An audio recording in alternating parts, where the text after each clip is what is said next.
क्यों ऋषि अगस्त्य को अपनी ही पुत्री से शादी करनी पड़ी थी? जब उनकी पुत्री जवान हुई तो उसी पुत्री के साथ क्यों संभोग किया? मित्रों, सनातन धर्म में हर रिश्ते की मर्यादा को निर्धारित किया गया है। माता पिता का रिश्ता, माँ और पुत्र का रिश्ता, और पिता और पुत्री, ये कुछ ऐसे रिश्ते जिनकी गरिमा बनाए रखना हर मनुष्य का कर्तव्य है। किंतु क्या आप जानते हैं, पुराणों में हमें एक ऐसी घटना का वर्णन मिलता है जिसके अनुसार एक पिता ने अपनी ही पुत्री के साथ संभोग किया। तो आइए जानते हैं कौन थे वो पिता, जो एक ज्ञानी ऋषि थे, फिर भी अपनी ही पुत्री के साथ विषय भोग करना पड़ा, और इसके पीछे के क्या कारण थे। मित्रों, ये कथा सप्त ऋषियों में से एक महर्षि अगस्त्य से जुड़ी हुई है। धर्म ग्रंथों में वर्णित इस कथा के अनुसार एक बार महर्षि अगस्त्य स्वर्ग लोक से यात्रा कर वापस लौट रहे थे। तभी उन्होंने रास्ते में एक पेड़ पर कुछ वृद्ध लोगों को उल्टा लटके हुए देखा। इस दृश्य को देखकर महर्षि अगस्त्य हैरान रह गए और उनके मन में यह जानने की जिज्ञासा उत्पन्न हुई कि आखिर ये लोग कौन हैं और किस कर्म के कारण यह उल्टा लटक रहे हैं। अपनी जिज्ञासा को शांत करने के उद्देश्य से महर्षि अगस्त्य उस पेड़ की तरफ चल दिए और वहां पहुंचकर उन वृद्ध लोगों से पूछा, हे पुण्य आत्माओं, आप लोग कौन हैं और आपकी ये दशा किस पाप कर्म के कारण हुई है? इस पर वो लोग उत्तर देते हुए बोले, हे वत्स, हम तुम्हारे पूर्वज अर्थात पितर है और तुम्हें एक पुत्र की प्राप्ति हो, इसी मनोकामना के लिए इसे पेड़ पर उल्टा लटक रहे हैं।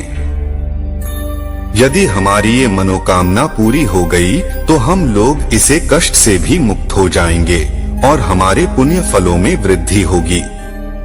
फिर हम सभी स्वर्ग की और अपनी यात्रा शुरू कर सकेंगे।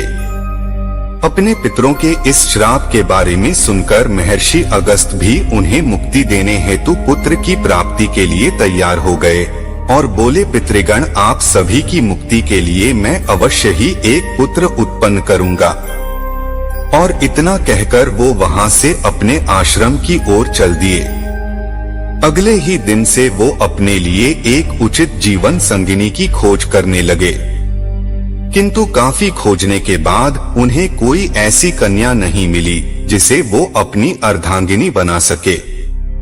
फिर महर्षि अगस्त्य ने ये निश्चय किया कि वो स्वयं ही एक ऐसी कन्या की रचना करेंगे जो सुंदरता और बुद्धि में अपराजय हो। फिर उस कन्या की उत्पत्ति के लिए महर्षि अगस्त्य ने विभिन्न प्राणी आर्य वनस्पतियों के सबसे सुंदर रंग और गुणों को एकत्रित करना शुरू किया। जैसे हिरनी से नेत्र लिए तो चीते से हृदय, शरीर की लचक के लिए ताड़ के पेड़ का उपयोग किया तो गर्दन की रचना हंस के पंखों से कोमलता और फूलों से सुगंध लेकर उसके बदन में डाली, और इस तरह ऋषि अगस्त ने अपनी कल्पना की रचना के काफी निकट पहुंच गए। तभी उनकी नजर विदर्भ राज्य के राजा पर पड़ी। विदर्भ के राजा अपनी पत्नी के साथ भगवान के सामने पुत्र प्राप्ति की कामना कर रहे थे, क्योंकि वो अब तक निसंतान थे। ये देख अगस्त्य मुनि ने विचार किया कि क्यों ना मैं अपनी इस कन्या को कन्या रूप ना देकर एक शिशु रूप दे दूं, ताकि उसका लालन पोषण करके इस राजा की भी कामना पूरी हो सके। फलस्वरूप उस कन्या की उत्पत्ति शिशु रूप में हुई, क्योंकि उस कन्या की उत्पत्ति में बहुत से प्राणियों और पेड़ पौधों की हानि हुई थी। इसीलिए इस कन्या का नाम लोपामुद्रा रखा गया।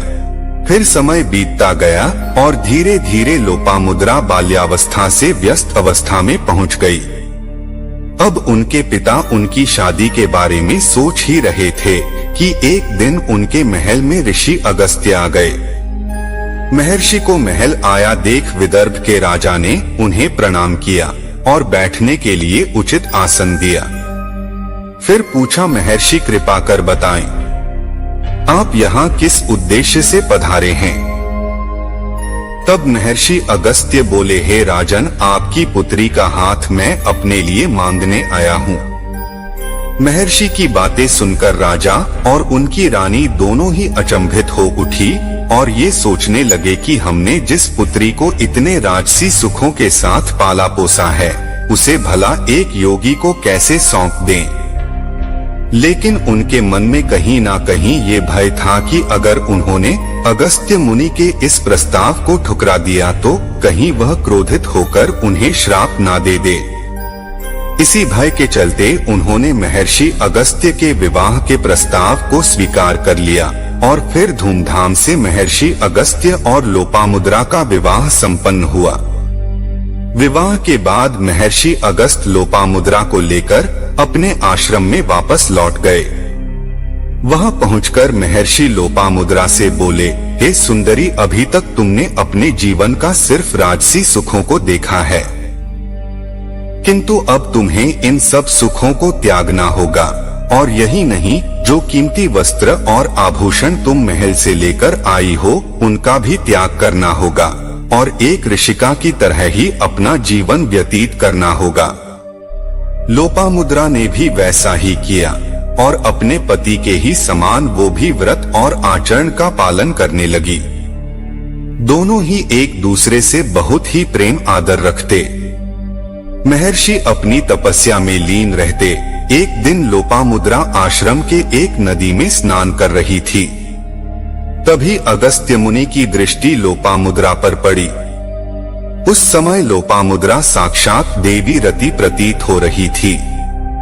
उनकी सुंदरता से मोहित ऋषि कामातुर होकर उनके सामने विषय भोग होने की इच्छा प्रकट की। तब लोपामुद्रा ने कहा कि आपने मुझे इस इच्छा पूर्ति के लिए स्वीकार किया है, किंतु मेरा भी एक मनोरथ है कि मैं अपने पिता के घर जैसे शैया पर सोती थी, वैसे ही शैया पर आपके साथ समागम करना चाहती हूँ।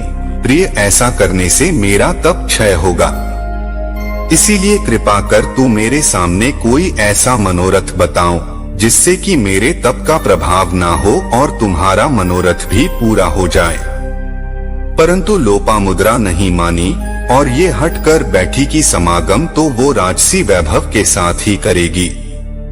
अंत में हार मानकर महर्षि लोपामुद्रा की इस इच्छा को पूर्ण करने के लिए निकल पड़े और उस समय के पृथ्वी पर सबसे धनी शासन दानवराज के पास पहुँचे। उन्होंने अपना मनोरथ राजा के सामने व्यक्त किया। दानवराज ने भी महर्षि को यथोचित दान दिया और अपने मनोरथ को पूरा होता देख लोपामुद्रा बहुत प्रसन्न हुई और महर्षि अगस्त्य के साथ समागम किया। मित्रों, इन दोनों के समागम से 7 वर्षों पश्चात एक पुत्री की उत्पत्ति हुई। इसके बाद वो महर्षि अगस्त्य मुनि के पितरों को अपने श्राप से मुक्ति मिल गई और उन्हें मनोवांछित लोक की प्राप्ति हुई। और मित्रों,